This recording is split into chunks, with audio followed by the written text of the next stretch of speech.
This episode of Hello PhD is sponsored by Promega and listeners like you. Thanks for your support. And then the cells crawled out of the edge of the dish. And now we're going to take a quick 5-minute break for coffee.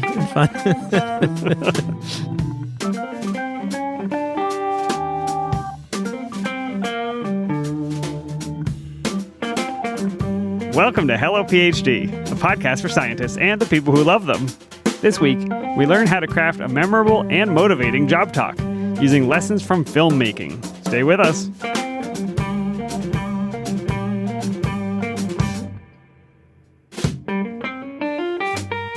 And we're back. This is Hello PhD, episode 189. I'm Joshua Hall. I'm Daniel Arneman. And we'll discuss the human side of science and life in the lab. Hey there, Dan. Back at it, Josh. We have something from the bottom of my fridge, an ethanol, and I almost drank this one a couple of weeks ago because I thought we had already done this one on the show, and we did not. Yeah, Dan, we are getting low on our podcast beer selection, so we're going to have to restock the shelves. But you know, Dan, I purchased a bunch of different beer from our local beer store in Durham, North Carolina when I was in town. I think it was back in May or June. It was in the summer months, and we stocked up so we would have enough beer for at least 6 months worth of podcasting. And I think it's like the fridge that never empties. There's some magical property that we keep having a beer that presents itself. I have to give these a discounted skunk factor because they've been in the bottom of the fridge so long. They're not fresh, I'll say that. What I try to do when I pick out beer for the show is I try to look for beers that have some element that I think is interesting that we can talk about on the show, either some new type of beer we haven't tried before, beer from a new location, or some other unique feature. So to tell you a little bit about the one we're going to have today, we're going to have an IPA. Have you heard of those? Nope. First time caller, second time drinker. Well, certainly an IPA is not a unique beer that we've never had on the show. We've had lots of IPAs on the show. But what caught my attention about this one was it is a Trappist monk brewed IPA.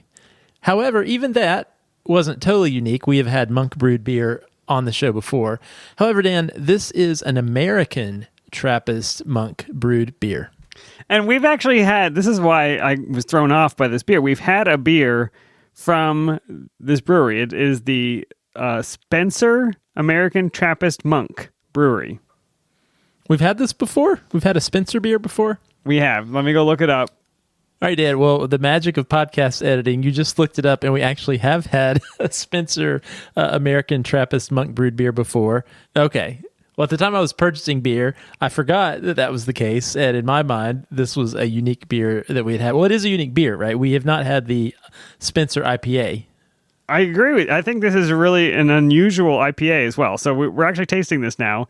And it doesn't taste like an IPA to me exactly. Would you say if I told you this was a Belgian style IPA, almost like a mix of the two? Yes. That's what it reminds me of. Because I do feel like there's a bit of a caramel flavor or a candy sugar or something going on. Well, Dan, I have to tell you, I hope you don't enjoy this beer too awful much, because as I was doing some Googling, some research for the ethanol section of today's show, I Googled Spencer Brewery to see what the monks were up to in Spencer, Massachusetts. And the first article that popped up had the headline, "The monks of St. Joseph's Abbey are closing Spencer Brewery," and the brewery actually shut down over the summer. You gotta be kidding me. You let me open this? So this could have been my retirement nest egg, Josh. Yeah. Wow. I feel really privileged. This is in the bottom of the fridge, and it's a rarity. I know. And, apparently Spencer Brewery opened only in 2014 to much fanfare, but business has been tough. And the brewery director, William Dingwall, stated one reason that business had been slow is the Spencer Brewery, while they brew beer, they do not have a tap room for people to visit and purchase beer, and that has been a revenue stream that they weren't able to tap into, if you will. Nice. So anyway, let's pour one out for our former friends at Spencer Brewery. Well, that is fully depressing. I am going to go full hipster mode here, though. Can I do that for a minute?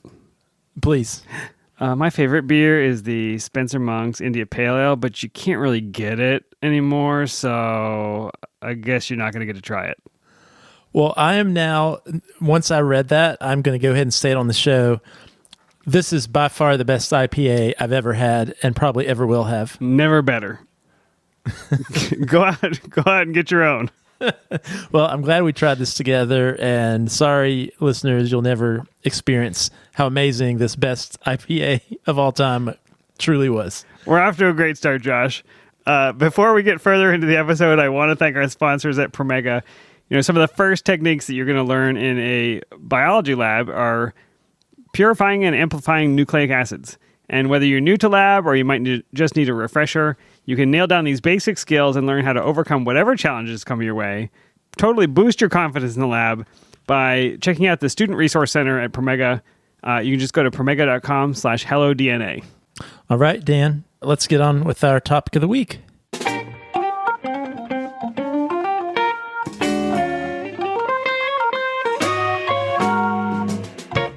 All right, Dan, we have an old friend back on the show today. That's right. Josh, we have covered a lot of topics on this podcast over the years. We've talked about graduate training, postdoctoral issues. We've talked to faculty, tenured faculty members who got their jobs and how they got their jobs. But there's this major milestone in an academic career that I don't think we've ever talked about. And it's funny because we've all watched it. We've all watched this moment in an academic's life, and it is the job talk. I assume you've seen a few job talks in your day? I sure have. Dan, you know what I always think when I go see a job talk? I mean, obviously I've seen lots of different scientific talks in different contexts, whether it's a lab meeting or a student seminar or go to a conference. But I always have a little bit of anxiety for the person who's standing up there. They've traveled to your university. They've got on like their best shirt. Maybe they're wearing a suit jacket that they've never worn in like 3 years. Right. And you just can feel the nervousness for them because you know how much is on the line for that one talk. Yeah, and as an audience member, it's uncomfortable. Imagine standing up there. Did you ever have to give a job talk, or did you kind of land in your job through a side alley? I have, Dan. I have given a job talk before. Actually, in my current job, I had to give a 30-minute talk on some of the work that I had done. And that was due to the pandemic. That was actually over Zoom to a bunch of people on the Zoom screen. I'm not sure if that was better or worse, but I felt equally nervous for sure. Well, no matter where you are in your academic training, listener, there are some things you're going to hear in this interview that I did about crafting a message, describing your research. And no matter where you are, this is going to be applicable because the goal is to convey what you've done in a way that brings the audience along with you, that helps them to understand your work and also gives them ideas about what you're going to do in the future. So stay tuned, even if you're not in the job market. But Josh, I spoke to Dr. Andres de los Reyes. He's a professor in the Department of Psychology at the University of Maryland. And I interviewed him a few years ago about his book, The Early Career Researcher's Toolbox. We talked I think it was episodes 135 and 137. We talked about finding a research mentor and what that meant, how to find a good one, how to reach out to them. But I asked him back on the show to talk about the third section of his book, which is about giving a job talk. And this was, I think we talked to him back in 2019, so it was pre-pandemic. Actually, it was 2020, Dan. It was 2020? June 2020. Oh, there you go. Yeah, it was right after the pandemic, yep. It was still several years ago, so I assume people don't have it memorized. One of the things that he talked about, and I want to just refresh people's memory on, because you're gonna hear it again in this interview. He has this metaphor for academic training, and he describes your space in the academic world sort of like there's this universe. There's a universe of research going on, scientific research. Your lab with your PI is like one galaxy. So your PI has crafted some research. There are postdocs, there are papers. They're all swirling around in this galaxy of this one type of research. And when a new academic is born, an emerging academic who starts their own lab, they are kind of pulling out of this galaxy and forming their own galaxy. And so you'll hear him use this metaphor a little bit, but what we're talking about today, this job talk, is that transition space. It's this new scientific endeavor being born out of some existing scientific research. And so take a listen to this, Josh, and we'll come back and try to unpack some of the ideas. Today, I am joined by Andres de los Reyes. Welcome back to Hello PhD. Great to be back. Thanks so much for inviting me. Yeah, it has been a long time since we talked. I think 2020, May of 2020, there was a pandemic raging. Since it has been so long since we talked, I was hoping that you would remind our listeners a little bit about your biography and some of your academic interests. Sure. So I received my PhD from Yale in 2008. That same year, I joined the faculty in the Department of Psychology at the University of Maryland at College Park, where I remain to this day. So I think this is my 15th year there. All throughout that time, I've been doing, what you'd expect a professor to do: research, teaching, service to the campus and larger profession. But at the same time, I've also been thinking about ways in which to take pieces of the hidden curriculum, the kinds of stuff you don't take a class in, and try to translate them into tangible products through media that we're all used to consuming.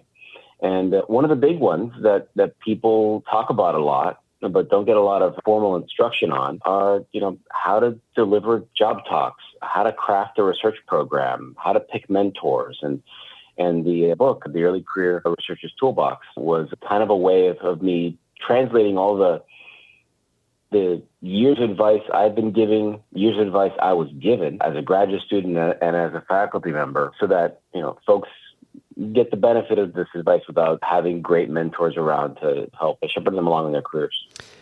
Yeah, and I hope everybody will go back and listen to the first interview where we chatted was episodes 135 and 137 back in 2020, as I mentioned. But I think what's really compelling about your approach to this is your background and your focus in clinical psychology, because I think that kind of shapes the meta picture you take of these relationships between a mentor and a mentee, the way that academics learn to be academics. You have this phrase called emerging academics. Can you talk about the link between that clinical psychology background and the observations you're making in your book, Early Career Researcher's Toolbox? As a psychologist, we get a lot of practice identifying patterns in behavior, understanding why those patterns emerge, and developing techniques for moving behavior around when a movement could create benefits for the person doing all the behaving. And so in that same space, we all know that your behavior is often dictated by a variety of aspects of your life, including where in life you are.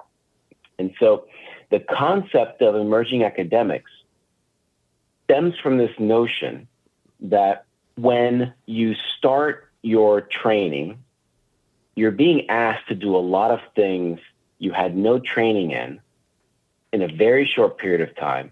And it's almost like you're being asked to go from crawling to running to walking at a way more accelerated sequence than you might have been accustomed to in other parts of your life.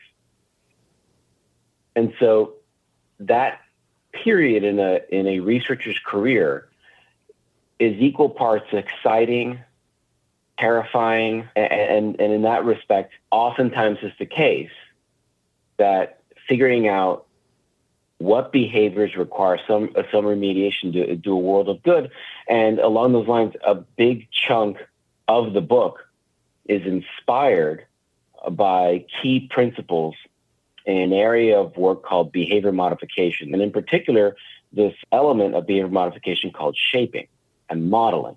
The idea that sometimes getting a sense of how to modulate your behavior on the path to positive outcomes can be greatly facilitated by seeing examples of the successes you want to have. Yeah, that's really helpful for people. And I think the book is laid out really in 3 sections. The first section is talking about figuring out where you're going to fit in academia. And we talked pretty extensively about this in our first conversation, talking about identifying what burning question drives your work and identifying a mentor in whose lab you can start to address that burning question. The third section of the book, which is really focused around how to build a research program. And I think some listeners probably just froze in panic when I said the phrase build a research program, because that is the birth of this new galaxy that's going to have all of its own, it's got its own burning question. It's going to have its own graduate students and postdocs and grants and research activities. And, somebody on the cusp, maybe they're a postdoc, maybe they're a graduate student, they're saying, I'm supposed to do what? So that was my long-winded introduction to saying, let's say a postdoc has started to think about this job search process. And I'm sure we could spend 10 podcast hours focusing on the nuts and bolts of an application. But can you talk a little bit about what the applicant screening looks like from the faculty search committee side? And we'll come back to this concept of building a research program after we understand a little bit about how faculty members get made. Sure. So think back, we all of us who've received doctoral training, one of the things that I find most about doctoral training, and my own doctoral training, and I advise my students to think about it the same way, attend as many job talks as you possibly can. They are nerve-wracking. They are vicariously nerve-wracking. Everything's on the line. Everything is on the line. You know why? Because it's a performance. It's unlike anything else anyone else ever does. Sure, you give presentations at conferences and you give presentations in class, but the stakes aren't nearly as high. This isn't performance in a Broadway sense. No one's expecting you off the top of your head to do that 8-minute classic monologue in the Iceman comments or something like that. But rather, you're coming onto campus with the privilege of your expertise. And I say that in relation to the faculty who are reviewing applications. For the grand majority of applications that you're submitting to for all these faculty jobs, the common denominator will be, with maybe one or two exceptions, you will know more about your topic than any other faculty member in that department or at that school. That's comforting. But your job is to shrink the gap between your expertise and what the audience is looking for. The faculty members are looking for. They're looking for a colleague. They're looking for a colleague they can create excuses to work with. They're looking for a colleague who will create excuses to work with students, to provide effective instruction in the classroom and service to the community and profession and the like. And the way you shrink that gap is through storytelling. Storytelling is the answer to all the anxieties that you have about applying to faculty jobs, going to interviews. And the reason why it's the answer is because when you think back to the best job talks you've seen, but importantly, to any other place where you heard a compelling set of information delivered to you, in each of those circumstances, a key reason for why you found that information compelling is because it was delivered to you within a narrative structure. I always tell students, if you want to get good at giving talks of any kind, and especially a job talk, go where great stories are told. This podcast, your favorite film, your favorite book, your favorite documentary, they all are telling great stories. And importantly, that storytelling is a bit of art, but the grand majority of it is pure science. I want to push back for the listener who's saying, I'm a scientist, not an artist. I'm a scientist, not a storyteller. And I got through the application screening process. I have one chance to show them my 12 first author papers. And I need to beat out these other people. So why shouldn't I just, blind them with science, as it were, give them as much as I can to show them that I'm very productive as a researcher? Great question. And it relates back to, I think, one of the big red flags in a job talk, and I'll describe it in a second. But first, I want to talk about what got you to the interview. You get to that interview stage, you give that talk, only after beating out 50, 60, 70, 80, 100, sometimes hundreds of applications. Right. Now you're in a subset, a much smaller subset, a minuscule subset in relation to the rest of those applications. Usually we're talking about 2, 3, 4 people invited to these applicant interviews. What all of those people have in common is that they're very, very productive. You've already passed the screener on productivity. That's it. You don't have to worry about that. What you do have to worry about is making sure that your colleagues know that you can deliver information to them, to students, to graduate students, undergraduates, postdocs, in a coherent fashion that people can understand, absorb, and engage with. The thing that I think is the worst thing you could possibly do in a job talk is the dreaded one-slide study, which is taking those 12 studies you did and saying, I did this one, and I did this one, and I did this one, and I did this one, all the way down to your 12. I've checked off all the boxes, right? Can I have my job now? That's not the way this works. And the reason why it doesn't work that way is because people will react to that talk and say to themselves, you're busy, so are the other 3 candidates. Where's the context? Did you just do those 12 studies because your mentor told you to? What's the core? What's the essence? It's like asking yourself, which kind of filmmaker would I rather be?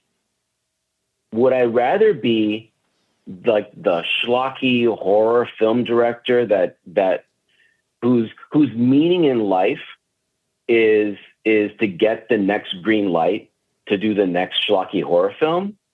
Or would you rather be Wes Anderson, the Coen brothers, Scorsese? Would you rather be Meryl Streep or Jennifer Lawrence or Al Pacino? You want to be that person that stays busy, but at the end of their career can say to themselves, I'm really happy about these 3 or 4 or 5 things that I did. That's how great artists think about their careers. And I think that's also how great scientists should think about their careers. And it starts at the job talk. It's taking those 12 studies and asking yourself, I'm really happy about all these 12 studies. I am happier about some more than others. Right. Are there specific kinds of studies that reflect me, the kind of work that I want to do, the galaxy that I want to create? And once you find that subset, in my mind, it's just 3. Then the question at the job talk stage becomes, in what sequence do I deliver them to maximize their engagement with the audience? And you make the reason for this pretty clear in the book. You start with the audience, and you describe them as kind of that bar scene in Star Wars. There are a wide diversity of characters in that bar scene, and there's going to be a wide diversity of people at your job talk. But what you say is you are trying to give them a script so that they know how to advocate for you. And I think this is really important for somebody doing a job talk, is to understand what the audience is looking for. They'll be assessing you on your commitment to your research program and your ability to connect ideas and synthesize knowledge. Like you said, they are looking for a colleague and somebody who they think has long-term, lasting potential in the research environment.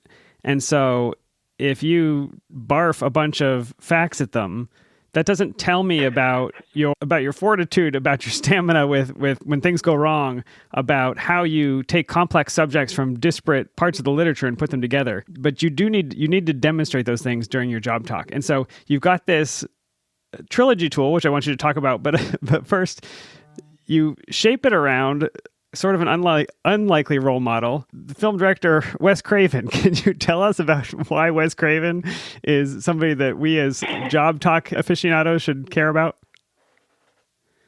So what initially turned me on to thinking about Wes Craven as a nice model for storytelling,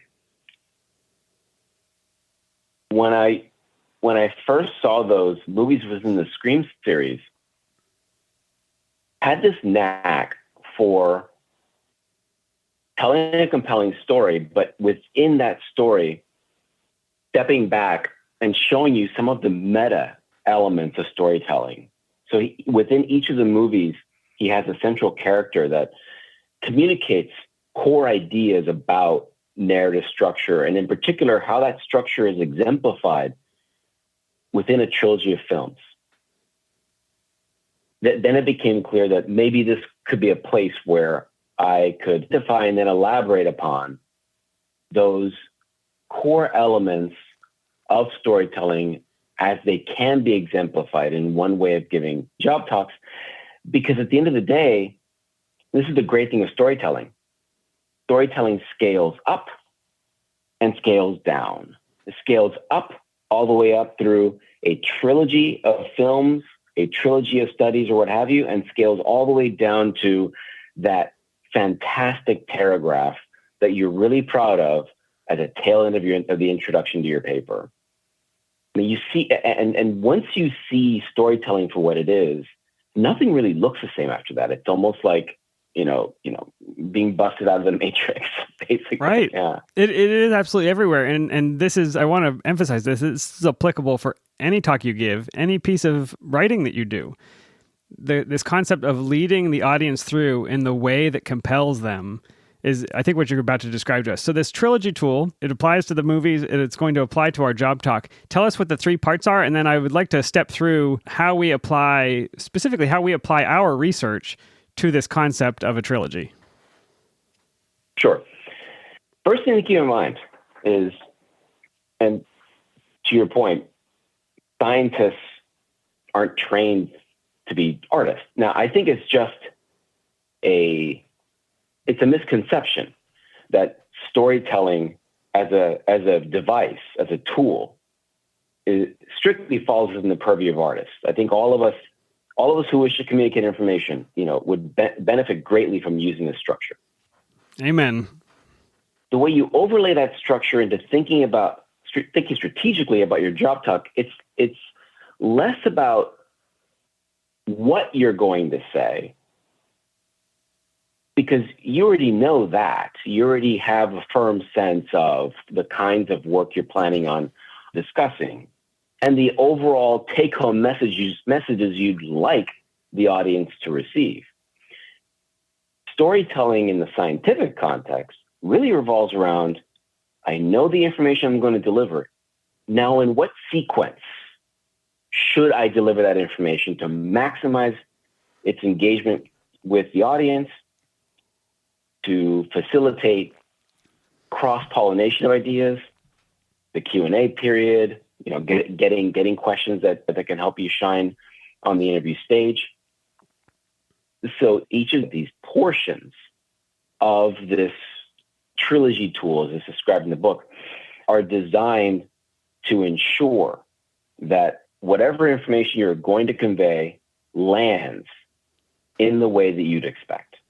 And how great is it to have a framework? I don't know how to take my 12 studies and make it 3, and I don't know how to tell a story. But what you're going to get into is these hooks that we can just hang our research on, start to draw some connections between the pieces, and we don't have to start with that blank page. There's a structure, a story structure that is going to help us to bring the audience along, and we don't have to make it up. It's been around for thousands of years. That's right. And that's where the trilogy tool comes in. The trilogy tool helps you figure out not necessarily, what you did with your work. That's already past tense. Rather, it's the trilogy tool helps you figure out among all the different things you did during your training, which of these pieces stand out as the kinds of pieces that best exemplify or illustrate how I, as a scholar, turn my questions and my framework into action. I love it. Can we talk about what the 3 parts of the trilogy are? I think you mentioned them briefly, but if we could spend a little time on each one and help us pick the types of research that would hang on each of those hooks. Sure. So, and this goes back to this idea of filmmaking. Here's the interesting thing with filmmaking is that when somebody like Craven or any kind of director puts together a movie, that does so well that it becomes a trilogy, that starting film has to have an essence that motivates people to say, we spent money on this one. People loved it. We want to see more. The people loved it part is the engagement piece. The opening film in a trilogy and the opening study in a job talk has to be maximally engaging. It doesn't have to be the most interesting of the three pieces of work, but it has to be the one that you say to yourself, this is where I hook them. This is where I'm able to get them to say to themselves, you have my attention. What else? What else you got? That's the job of that first study. It's got to hook the audience. And do you have an example of something? I guess we're going to talk about the three different parts, but is there something we can look for in maybe some of our research papers that tell us this is the right one out of my 12 or whatever I've done? Yes. So that opening study, they're not all the same for all people, but you can see some telltale characteristics where you say to yourself, this might be the right kind of opening study. Let's say there's a controversy in the literature germane to your burning question. People are like, I think it's this way. But you have a study that suggests, actually, it might be this other way. And here's some of the ways in which I think that some of the prevailing wisdom might be incorrect. It's compelling. That's a place where somebody might say, I'd like to hear more. Another way it could be, I devised a new model or a new methodology for tackling issues germane to my theoretical framework and my question. And the trick always is, and this is unlike filmmakers, because when a filmmaker is told from a production studio or the audience, is there a sequel? It usually comes to the filmmaker's surprise. Very few trilogies in the history of film were told from the get-go, right? Because all that's expensive. So usually that sequel comes as a surprise. So it's important to think about that opening study as saying to yourself, okay, I think I can hook the audience, and I have another piece of work in my 12 studies that I think will fit as a good sequel. And let's talk about that. So step one is we're going to try and make people care. We're going to draw them in either with this controversy that we're addressing or this new model, something that we can describe our research in a way that makes them care about our burning question with us. And then what do we do with this sequel? The sequel is an interesting scenario. Think back to sequels that you've seen in film that you've really enjoyed. And this is something that Craven talks about too. Craven really cared about character development, really cared about creating characters that people would be motivated to see more of. That's where the opening, film comes in, making people care about the story and the characters in them. The sequel tries to take the things you liked about the opening movie and expand them a little bit. You make, in the context of a horror film, the body count gets bigger, the weapons get bigger, the characters the villain might get bigger. But in your case, it's really more, okay, this is what I think will make the audience care about my research program. This study is a continuation of some of the things that I think they'll like about it.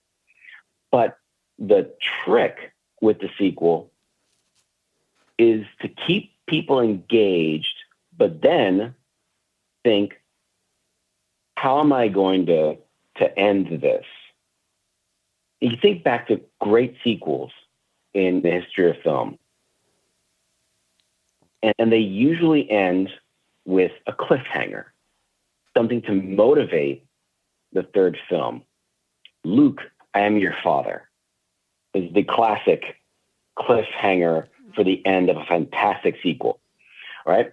So, you're trying to say to yourself, I want to keep them engaged, but in the process, I got to make them a little uncomfortable. They might not know the discomfort yet. That's the job of the third study in your trilogy. But the trick with that sequel is I'm maintaining their attention in the service of creating a conflict. And that conflict is so key. It's hard for me to picture what a research conflict might be. And so if we have our first study that we're describing, maybe there's a controversy, or we came up with a new model, or whatever it is that drew them in with our burning question. What does a conflict look like in a research scenario? In a research scenario, you have that engaging study. You might have a second engaging study. But collectively, what those studies might have in common is an underlying limitation that neither one of them could address. They could focus on a facet of your burning question that leaves unresolved pieces of your question that's left up to that third study to address. Think about those things. And you know what? Here's a way to think about it. Every one of our empirical papers, I argue has the structure for storytelling, but we don't make good use of it. Introduction, methods, results, and discussion. In that discussion section, the grand majority of us are instructed by journal outlets to spend some time thinking about the limitations of our work. I mean, in many respects, the sequel is a way for you to exemplify limitations of your own work, of the larger field, of what have you. And at the end of the day, what you're trying to do is use those limitations in counterintuitive ways to make the audience uncomfortable. And what you're going to do by making them uncomfortable is motivating them to hear at least one more story. I can feel the edge of your seat nature of this. I've introduced just enough discomfort that people are leaning forward a little bit. Hey, wait, what about that limitation that he described? Doesn't that invalidate all of these other things he just said? And now I'm sort of, I'm leaning in and trying to figure out, well, where is he going with this? And, if he can resolve this tension, then I got the satisfaction of the story. If he just leaves it floating out there, then I'm going to go home very grumpy. So tell us about the third piece.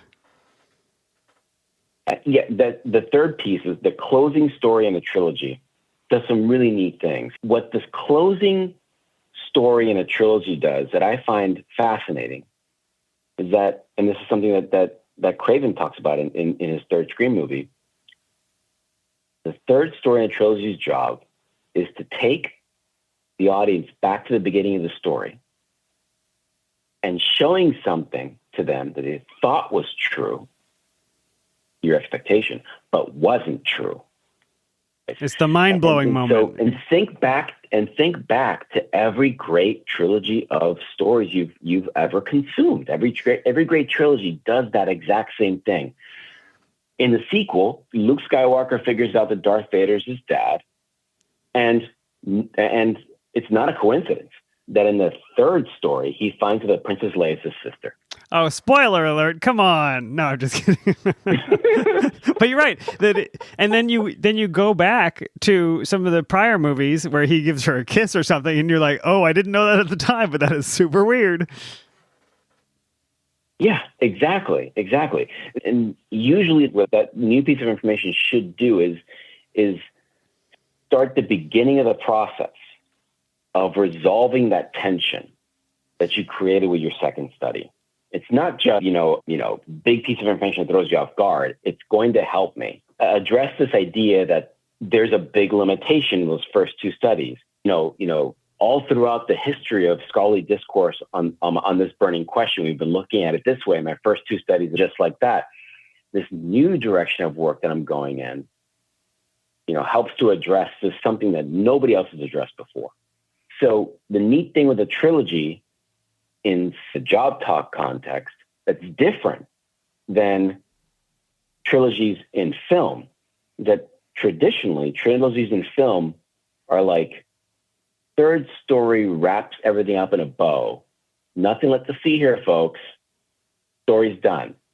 And if you don't ever want to tell any stories, it's fine. If you do want to tell more Scream films, then just bring somebody back from the dead or whatever. But in the context of your job talk, that third study in your trilogy can wrap things up in a bow and leave the door open.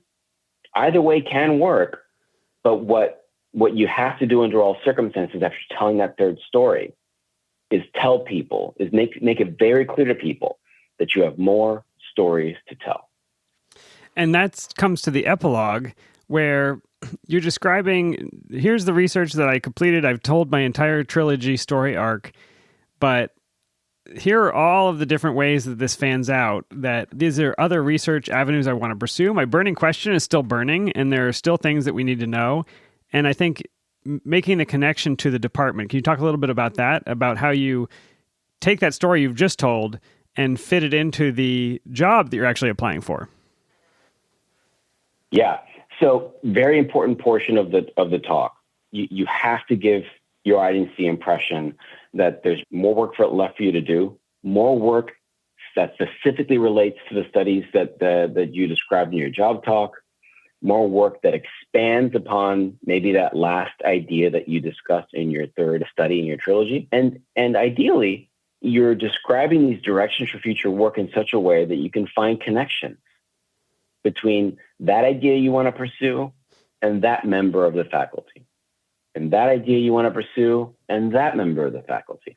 Most of these faculty openings, well, they're rare. They've become rarer over time. Absolutely, they are.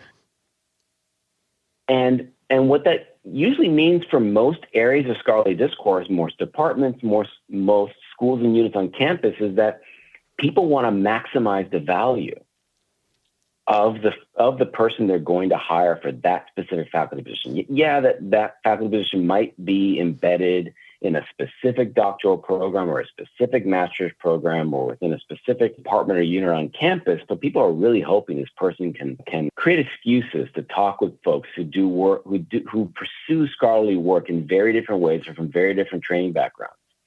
And so to the degree that you can create an epilogue that reaches various corners of the Star Wars bar, the more likely it is the case that people are going to see, you know what, from a cost effectiveness standpoint, this person stands out as the kind of person that I'd like to have on my faculty. I love it. The work was interesting as its own packaged story, but the thing that's going to make me advocate for you is to say, I want you here. I don't want you at some other university where we can't have hallway conversations. I want you on this campus. And so making those connections, I think, is hugely valuable. Here's what's exciting to me. So we did a bit of our own conflict and trilogy here, and you do this quite effectively in the book. When we first started talking about building a research program, that felt overwhelming and scary because I didn't know what that was or how to do it. What we've just talked about is the framework, the tools we can use to actually describe what a research program would look like in a job talk. And you talk a little bit about how this is actually how research programs get developed. We don't do this as a postdoc and take years to do it. Usually we have a job coming up or we have an application coming up and we have to look back over our work and put it together. So talk a little bit about that process of putting together a research program sort of at the last minute for most people. This is the part that I think rightfully so induces panic in people the first time they put together a job talk. This goes back to something we discussed, at the beginning of our discussion here. Think back to your favorite job talks. What they all might have had in common is that you step away from that talk and you're not only impressed, but it feels like the person spent years putting that story together. No one expects a graduate student, a postdoc, to have had it all figured out for 4 years. These great job talks that are delivered by early career researchers, as graduate students, as postdocs, typically constructed in the weeks and months before the campus interview. And the reason why that is, it's not because we're slacking off and waiting to do this really important thing at the last minute. It goes back to this emerging academic concept. I mean, not only are you being asked to do a lot of things in a rapid sequence, learn new knowledge, but also then figure out how to create knowledge within your area of work. But you also don't have all the control you would need to plan a story years in advance. You get recruited by a mentor. That mentor has a galaxy of their own. You have to build a solar system within that galaxy, but within the confines of that galaxy. And so faculty members don't expect you to have it all figured out way, way, way in advance. That'd be unrealistic, So if you find yourself in this spot where I don't know what I'm going to talk about, I don't know which things to work on, I don't know how to communicate with this audience yet, take comfort in knowing that everyone else who's ever gotten a job has been in more or less the same place you are, especially their first job. You share a great story from a colleague at Yale who I think was a new faculty member and expressed the exact same experience. And tell a little bit of that story. Oh, the great story. Yeah, so this was a meeting, and it's burned my memory. It's been 20 years since I had this meeting with a faculty member who had just recently been recruited in the same department that I received my doctoral training. We were having a conversation about other things, a variety of other things. And one of the things that came up unprompted was he said, got to my postdoctoral stage. I started applying to the faculty positions, and people were telling me that I got to tell them what my research program is.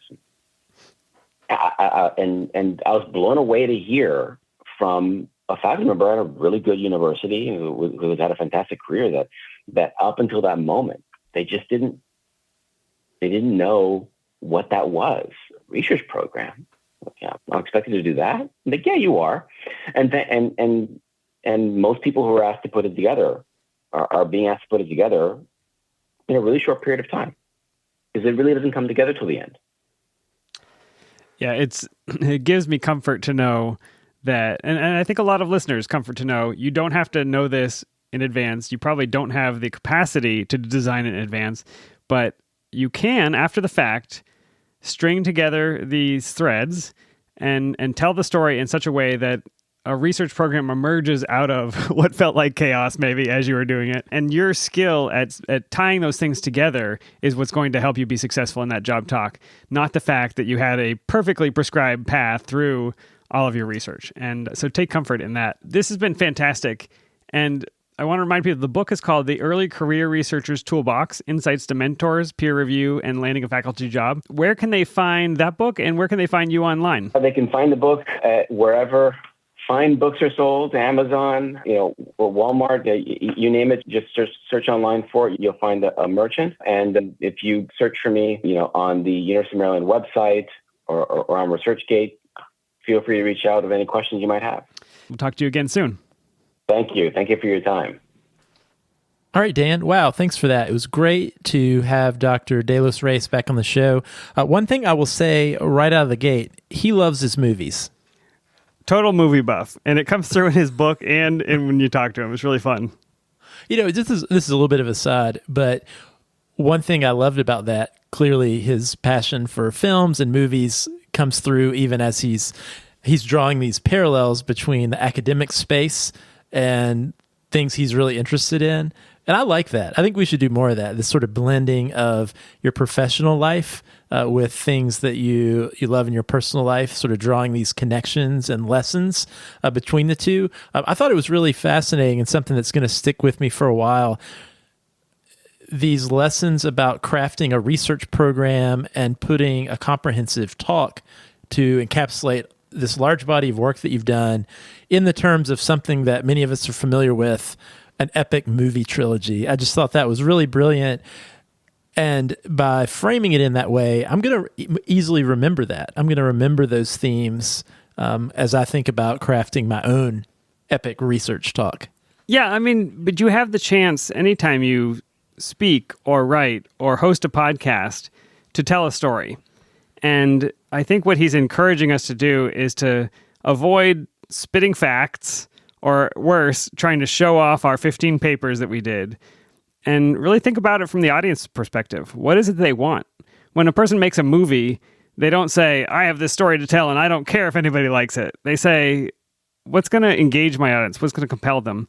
And I don't know if you have this, Josh, but I think in the scientific world, in the technology world, there is a little bit of a pushback about too much on the art side, too much storytelling, too much, maybe you feel like you're manipulating the audience by crafting a story. And I think what he's telling us is that's not true at all.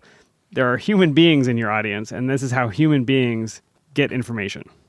Yeah, that's totally right. And I jotted it down as he was talking because I think it's so true. I think especially as you're starting out, you're a student and you're giving talks, maybe not for the first time, but the first few times. And I think when you're early in your career, your motivation when giving a talk is you want to make sure just that you are at least appearing like somewhat close to an expert. Like actually maybe not even an expert, but someone who generally knows what you're talking about. And so I know what I would do in those early days of graduate school is I was so focused on making sure just that I got the information correct when I was giving the talk. If I could just do that and say everything that was factual and correct, I would consider that a win. But Dan, we've been to many scientific talks, and a lot of them I'm sure were factually accurate, and I'm sure they were presenting research that was uncovering facets of some really interesting question, but it didn't capture me, Dan. I guess you've probably been to scientific talks where maybe you weren't quite emotionally invested or captured by what could have been a really interesting burning question, because I think what Dr. De Los Reyes is saying is, at some point we make that pivot from just focusing in on getting factual information across to getting that information across in a way that captures the imagination and attention of our audience and tells a story that's going to stick with our audience and actually cause them to think more and become more interested in what we're doing. Yeah, and that's always important, whether it's a job talk or not. It's always important to engage the audience because you may want a collaboration or a reference or whatever out of it. It's so much more important when you have this search committee that you need to advocate for you. They're going to go back into their meeting space and they're going to talk about whether to hire you or the other person. And so you have to give them what they need to advocate on your behalf. And you can either bore them to death or you can make them so excited about you as a candidate that they're the ones arguing to hire you. And that's a great place to be. Yeah, it totally is, Dan. And, that reminds me that a really well done talk, just like a really well done series of films, the filmmaker or the person giving the talk really is in control, and they're thinking almost like they're crafting their presentation at a higher level where they're not only presenting information, but they're bringing you as an audience member along right where they want you to be because they know what further information they're going to give you. And I was really glad you asked this question, Dan, because as I was listening to this for the first time, Dr. De Los Reyes was discussing thinking about what you initially present as like your first film, like sort of your first volley of, okay, well, here's the really core experiment that dug into the really burning question we had. And then here's the sequel that's going to build upon that and leave some cliffhanger. And you asked the question, I was totally asking, like, well, what does that really mean or look like in a scientific context? Like, you don't really set up a cliffhanger in a scientific talk or in a job talk the way you would in the second Avengers movie. And then right? the cells crawled out of the edge of the dish. The science isn't usually quite that exciting. A quick 5-minute break for coffee. But I thought what he said was so smart. It was, well, what you can do is, no matter how interesting or great that initial set of experiments that you present are, and no matter how you build upon them, there's probably some aspect of those results where, this was a major caveat, or this was one piece of information that really kept these results from having the impact that they might have had. But in your hip pocket, well, in our third set of experiments, we address that. And so if you can present your sort of first two sections in a way that you don't explicitly say that, but you set the audience up. I can imagine, too, being like a really smart audience member and you've brought me along for the ride, and I'm thinking, well, they think they're so smart, but they clearly have not thought about this. And then they say, and then we thought about this. You're like, Yeah, I love that. I love that. But, that is a very intentional and savvy choice by someone who's crafting a scientific presentation. And if you can pull that off, especially in something like a job talk, that's really going to leave people with a positive impression of you and your science. Yeah, I love it. It's in music, as a musician, Josh, you know that you create tension in the chord structure and then resolve it at the bridge, right? There's everything we do as human beings is we build this tension, we resolve it, and it's kind of this wave pattern that goes through it. I saw this framework many, many years ago described as situation, complication, resolution. And I saw it kind of in a PowerPoint format. So for every slide, it is part of this process. The situation is like fact-based. What is happening? The complication, you take what we just said about the facts, and then you make it complicated in some way to create that tension. Then you resolve it. And then that resolution leads to another situation, which leads to another complication. You can flow through your PowerPoint slides, just creating these tiny little waves.